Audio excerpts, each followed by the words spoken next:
আমাকে আপনাকে এমন পরিবার গঠন করার চেষ্টা করতে হবে যাতে আমার পরিবার আমাকে জান্নাতে যাওয়ার ওসিলা হয়। কেন রাসূল ইসলাম বলছেন যে যার সন্তান বেশি হবে তার জান্নাতে যাওয়া সহজ হবে। কিভাবে? যার ছেলে মেয়ে বেশি হতে যে মারা যাবে ওর জান্নাতে যাওয়া সহজ হবে। আমরা আজকে কি করি যে দুইটার বেশি নয় একটা হলে ভালো হয়, এইটা না, বরং আল্লাহর নিয়ামত আপনি নেন, আল্লাহ রিজিক দিয়ে দিন। কারণ আজকে থেকে আপনার মায়ের, আপনার দাদার, চাচা 10টা-15টা ছেলে মেয়ে ছিল, অথচ দিন মজুর ছিল, মূর্খ ছিল, নিরক্ষর ছিল, এরপরে সংসার চালান। আর আমি আপনি ডাক্তার, ইঞ্জিনিয়ার হয়ে গেছি, দুনিয়ার সব হয়ে গেছি, কিন্তু দুইটা ছেলে মেয়েকে আমি পালতে পারি না।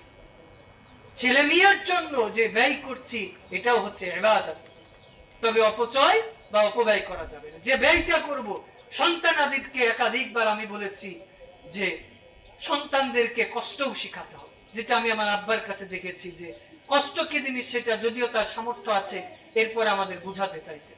আব্বা বারবার বলতেন যে আমি চাইলে তোমাকে এর চেয়ে ভালো জিনিস কিনে দিতে পারি, কিন্তু কি জন্য দিচ্ছি না তুমি কষ্ট বুঝো।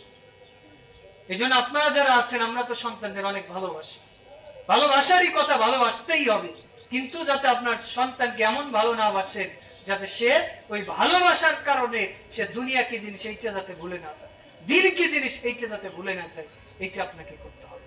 কারণ আল্লাহ রাসূল ইসলাম বলছেন যার সন্তান বেশি হবে, একটা দুইটা মারা গেলে সে টেনে টেনে তাকে জান্নাতে নিয়ে যাবে।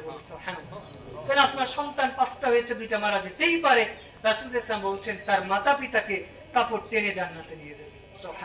তার মানে বোঝা যায় আল্লাহ এত মর্যাদা দিবে, কিয়ামতের মাঠে আমরা উলঙ্গ থাকবো, তারা হয়তো উলঙ্গ থাকবে, এরপর আল্লাহ খুব দ্রুত তাদের পোশাক পরিয়ে জান্নাতে নিয়ে যাবে। সুবহানাল্লাহ।